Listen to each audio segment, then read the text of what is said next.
Hi, I'm Owen from Rask Australia. Thanks for tuning in to the Rask Network. Before we get into today's show, there are a few things we have to go over. Firstly, what you're about to hear and see is limited to general information only. It's not personal financial advice like you'd get from a financial planner. Also, it's important to remember that past performance is not indicative of future performance. That means that anything that's happened in the past, or we say today, is not necessarily going to reflect what happens in the future. Lastly, please consider that any of the guests or myself are featuring on this program may have a financial interest in some of the products or shares mentioned. That's enough from me. I hope you enjoyed today's program. Kate Campbell, welcome to this episode of the Australian Finance Podcast. It's New Year's Eve, bro. It is New Year's Eve 2022. So Of 2021. Of 2021. We're just about We're to going enter. into 2022. Yes. And obviously we're recording this in advance because by the time you hear this, Kate is... Going to be so far down Chapel Street. I have no idea where I'm going to be for New Year's Eve. Are you going to be in Tasmania? No, that's next year. Oh, that's next year. No, yeah. I'm planning to be in Melbourne for Right. New Year's Eve. For New Year's Eve, right. Yep. We'll see how crazy that gets. Yeah. And I'm planning to be hopefully on the beach. Well, that'd be nice. Yeah, hopefully on the beach. Hopefully there's some fireworks. Fireworks, Kate. That's what we want. Owen, don't cause any. But anyway, we're bringing this episode to you today, just a short and sweet one to make sure you're going into 2022 with the right energy and you are going to be the main character of your financial journey next year. Oh boy. Okay, here we Yes. go. So this is going to be a rapid fire kind of episode where we're talking about everything that we've talked about in December and we're bringing this together into the new year and to help you kind of consolidate some of those steps that you should take and get in control. So Kate, what are, like when people are thinking about what are my financial goals, what steps should they be taking? Yeah. So go back and listen to our financial goals episode if you haven't. But if you've got some time today and you're just sitting around waiting for the night to happen, take some time to think about your financial goals for 2022. What do you want to achieve in the short, medium, and long term? Maybe it's saving up for a new phone, going on a holiday. Maybe you're adding some extra money to your super for retirement. Thinking a little bit about your financial goals for the year and writing them down and putting some steps to action them. We've got a whole episode dedicated to financial goals, but I think this takes the right energy into 2022. Thinking about how are you going to actually realize some of the things you want to achieve with your finances. Yep. If you're trying to find ways to pay for your childcare and also save money, that might be one of your goals. How do I figure this out? Because you can do it. The thing is, a lot of people don't reach their goals because they kind of let it simmer off and they set these things at New Year's or even at Christmas time and they're thinking, I'm going to do this in the new year because I haven't done it well enough this year, but they don't do it. So I think people need to put in place some steps to keep themselves accountable. Are there any ways that you would suggest doing that? Yep, absolutely. Automating everything. If it's going to help you reach your goals, automate it if possible. This is something you can do today. If you're just sitting around waiting for time to pass, figure out what your financial goals are. Maybe you've thought about them already and actually go, hey, I'm going to automate that transfer each month from my savings account. Maybe I'm going to put some money at a regular contribution plan to one of our investment accounts. Maybe you put something in your calendar each month. That is something you can do right now. It takes 30 seconds, a regular monthly meeting with yourself. Maybe you go and have a coffee and just review your goals for the month. How are you going to change that next month? Just putting something in place now and that'll keep you going all year long. Yep. So you can, as a very simple first step, pause this discussion in just a second after you've determined which day of the month is the best day of the month for you to just do a financial check-in. That might be the first of every month. It might be payday. Put a recurring calendar invite to yourself in Google Calendar, Apple, Microsoft, whatever you use. Feel free to pause this podcast right now and do that. Done it? Okay, let's move on, Kate. What about investing? How should people think about investing if they haven't really been deliberate with it? Yeah, so I think putting some sort of investment plan or strategy, however fancy you want to call it, in place, even if it's just one page, writing down, I want to invest $500 each month. Where am I going to invest it? Do I want to just invest in a simple ETF that gives me exposure to Australian companies and maybe some US companies? Is this the year I want to explore a thematic ETF or look at investing in a couple of individual companies? Write these intentions down and then on a monthly basis, you can come back to this plan and actually check in with it and see, am I going in line with this? Maybe you want to invest in a few different places each month. Actually, coming up with a strategy that works, that ties all of your sort of short, medium, long-term goals together. Because like I'm investing for a few different goals at once. So just coming back to that plan each year, and then you can reflect on it at the end of each year. So definitely recommend, if you've got some time today, pause the episode, write down a few of the things that you want to achieve with your investing during the year. And it's much better to say maybe $300 a month, or I want to invest in one new company, than saying I want my net worth to go up by $10,000 or $20,000, because when you're investing, you are quite dependent on the returns of the market. So you can't, it's hard to have a specific goal like that. Yeah, and I think that's what some people that do the net worth calculations on social media come up against. Is they say, oh, this is my target for net worth. And then all of their followers are like, oh, no, it went down this month. And then you've got to think, yeah, but that happens, right? Like some months in investing, if you are investing, it's going to be a bad time. Yeah. You've got to prepare for that. And the bigger your portfolio get, the more intense the swings are. Yeah. When you're investing more than a few $1,000s, you do feel it if the market does go down 20%. That's it. If it's $20,000, yes, it might be a lot of money, but imagine if it's $200,000. I don't know. Imagine if it's $2 million. Imagine if you're managing other people's money. Then it becomes a whole different thing. We'll let you know how that feels when we get to that point. We'll let you know. We're not there yet, but when we do, we'll be sure to let you know. But that's it. So, and your investment strategy could be as simple as, I want to invest in index funds. I want to invest $1,000 a month in dividend-paying stocks. That's simple. Yeah. Just have a plan, and you're on your way. How about, so we've got automating your financial plan. Some simple steps there are: automate the day that you invest in an ETF. Go with one of the robo advisors. Automate the day that you transfer money into stake, and set a calendar reminder to say, hey, go and buy this investment.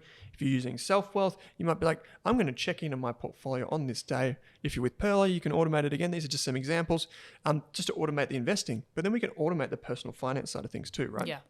And that's simply done through a bank account. It's done through knowing which day your pay comes in, or if you're a contractor, recognizing which day that comes in and what you're going to do with it, having a plan. How about this one, Kate? If people need help maximizing their kind of financial future, their goals, how do they do that? So if you've been putting something off because you need some assistance, maybe with your taxes, you need to see an accountant, maybe your finances are in a certain way that you do actually want to talk to a financial advisor, maybe you need to see a lawyer, or you want to talk to a broker in person, or you need some sort of life coach, this is the time. You can send off a couple of emails today. They're not going to answer till they get back from holidays, probably in a week's time, but the email's there, they'll get back to you. So you can future yourself, once you've finished all the New Year's 10 days of partying or whatever people do, you'll have a response to come back to. So send an email off to a couple of financial advisors or an accountant. Just say, can I have an initial meeting? Often they're free for the first one, just to see if you're the right fit to have an ongoing relationship. But just shoot off a few emails today. If you've been putting this off, this is the time you can take some action. Yeah, one of the things that people do when they see a financial planner is they try and spruce up their finances before they see a financial planner. This is called cleaning for the cleaner. We see that when we have a cleaner that comes to a house, you tend to clean the house a little bit. So you're like, oh, it's not that bad, but we'll get them to clean anyway. Be honest with your mortgage broker. Be honest with your financial advisor, your financial counselor, if that's where you need to go. Yeah. If your goal is to buy a house in 2022, send a couple of emails to mortgage brokers right now. That's it. Yeah, we've got the property course. Go and check that out. But we've also had a financial counselor on the show if you need to pay down debt. This is one thing. You might be ready to gearing up for a good night and a good few days not thinking about things, and you might come back to a lot of responsibility in the form of wanting to pay down debt. Yeah. It's a pretty big Everest to climb, we know. So get the right people on your side no matter what your financial situation. And I think that's a really good way to go into 2022 with a strong energy that you're going to take charge of your finances this year. Yep. Whatever they look like right now, you can take some positive steps in the right direction, whether that's through learning more, which is the next thing I wanted to talk about, but just putting some steps in right now that you can forget about for the next few days while you're having an amazing time, and then come back to and go, hey, I'll sort some of this stuff out before I head back to work. Yeah, we've had people write in to say they've got $50,000 of credit card debt. They've got maybe more, $100,000 of debt that they need to pay down ASAP. People with hundreds of thousands of dollars of financial pressure on their shoulders. You need good people in your corner. Yeah. So get them beside you, and there are plenty of ways to do that. The final thing is basically, how are you going to increase your financial knowledge? How are you going to stay relevant with the investing news that matters? How are you going to do all of these things? This is a total skill set in itself, Kate. Yeah. One thing you can do is you can subscribe to the Australian Finance Podcast, where typically releasing episodes every Monday and Friday morning. Yep. So you can go and you can listen to those at your leisure. You might put in you might build this into your weekly, your drive each week, your commute. That's what I do with my favorite podcast. And it helps me. It's low effort for high reward. And those are the types of bets I like to take. How else could you just make sure that you're doing those things, Kate? Yeah, I even like to put personal development into my calendar each month with if there's something particular I want to learn. Like at the moment, I'm trying to learn some of the basics of financial accounting. Putting that in your calendar each month. Otherwise, it just gets completely lost amidst life and the time just disappears anyway. So you need to prioritize yourself and your learning and your development. And even I think Owen said before, maybe like half an hour a day on your learning about finance when you're just getting started, because you kind of want to immerse yourself into the world and learn from different podcasts, YouTube channels, blogs, books, listen to experts talk. Like there's so many free resources out there that you can get a really good cross-section of information. Maybe it's not all 100% right, or there might be a biased view or a lens on it. But if you listen to a wide variety of information, you can pick out the good stuff over time. And that's it. We have the podcast here, but there are plenty of fantastic podcasts out there that might tickle your fancy, whether that's a totally different topic. It might be property, which is something we don't always talk about. It might be, who knows, you're into crypto, or you're into fashion and the fashion industry. There's one for everything. Yeah. And so, we're obviously going to talk about finances and investing, but there are other things out there that can help you learn and develop too. I would just say finances are a massively important part of your life, whether we like it or not. So put in some time, even if it's 15 minutes, half an hour, whatever it is, put that time in. When we're professionals, we have to keep a CPD register, which is that continuing professional development. You have to do typically 30 or 40 hours a year to learn. Imagine if we applied that to our own lives, 30, 40, 50 hours a year, what could we achieve? I think it's pretty fantastic. Yeah, so definitely prioritize yourself and your development. Go and put some time in your calendar now, or maybe you can put even on Google calendars, you can put recurring tasks in your calendar. So it'll pop up every Monday. Maybe you move it to a different day, but you could just reminds you to tick that off each week. And that's really helped me with personal development and writing and other thing, and even exercise. I put that in. So even if I don't do it every day, it's just there as a constant. This is something I want to do on a regular basis. Hey, you know what is something cool? This is a little life hack on the end of this episode.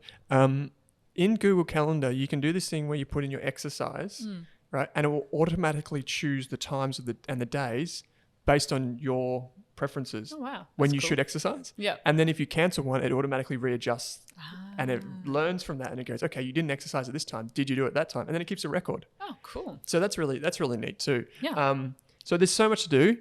It seems like there's so much to do, but it's actually quite easy when you break it down. You can get started today. You can pause this podcast, set those calendar reminders. You can start thinking about your financial goals, write them down on your phone, piece of paper, on your computer, wherever you are right now, you can do it. Even if you're on the toilet, at the beach, listening to this podcast for whatever reason, you can start scribbling some things down there. So, and then when you check back online in a week's time, you've already put some steps in place to actually make sure you are achieving your financial goals and really working towards a strong financial future in 2022, which is what Owen and I really want for you. Yep, absolutely. So if you're hearing this on New Year's Eve, have a wonderful new year. Yes. Kate's not quite yet in Tasmania, but she will be soon. Yeah. So we expect photos, hashtag proof from that. You don't think I'll get there? Oh, I think you'll get there. Yeah, I think Cross it'll be the fine. border, I think, maybe? Yeah, they'll let you in. And we just hope you have a wonderful 2022. We're all here to support you, and that's our mission at Rask, is just to bring you, education and insights that help you invest your money and take back control of your life. So we hope we've done that for you in 2021. So onwards and upwards into 2022, Kate. Absolutely. As always, thanks for joining me. Happy New Year's, everyone.